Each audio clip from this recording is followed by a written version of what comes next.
Hi friends, মই আজি পুনৰ আপোনালোকক দেখাবলৈ লৈ আহিছোঁ যি চুইচ গেট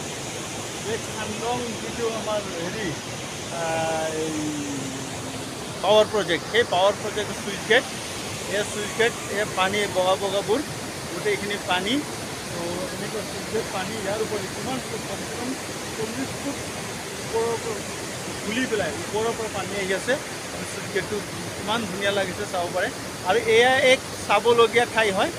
তো আপোনালোকে পাৰিলে এনেকুৱা ঠাই ফুৰিব লাগে আপোনাৰ মন নিশ্চয় আপোনাৰ জীৱনটো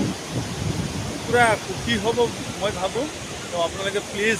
এনেকুৱা ঠাইত আহিব ফুৰিব আমি আকৌ আজি ৰাতিপুৱাৰ পৰা এই একে কামকে কৰি আছোঁ পুনৰ আপোনালোকৰ ওচৰলৈ এনেধৰণৰ ভিডিঅ'টো প্ৰেৰণ কৰিবলৈ চেষ্টা কৰিছোঁ আৰু বিশেষ একো নকওঁ আমি অলপ আগলৈ যাম তো আপোনালোকক এই দৃশ্যবোৰ দেখুৱাইছোঁ তো এনেধৰণৰ দৃশ্য তো নিশ্চয় মই ভাবোঁ আপোনালোকে উপভোগ কৰি এইবোৰ এই ভিডিঅ'ৰ দ্বাৰাই যি আনন্দ পাব সেয়া সঁচাকৈ মানে খুব আনন্দ পাব বুলি মই ভাবোঁ এয়া হৈছে খান্দম পাৱাৰ প্ৰজেক্ট তাৰ যি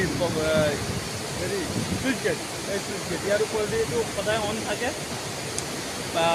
বেছি পানীটো এনেকৈ ওলাই আহে এনেধৰণে আমি এই পানীটো অনবৰতে দেখা যায় যদি পানী কমি যায় তেতিয়া চুইচ গেট বেলেগ ফালে যদি খুলিব লগা হয় তেতিয়া এই গেটটো অফ কৰি দিয়া হয় এনেধৰণৰ প্ৰজেক্টবোৰ চলি আছে পাৱাৰ প্ৰজেক্টটো এইখন এখন বহুত বৃহৎ নদী সেই নদীটো বান্ধ দি পেলাই এনেকৈ খুব কম পানী এৰি দি থৈছে সদায় এক লিমিটত পানীবোৰ ওলাই গৈ আছে তো থেংক ইউ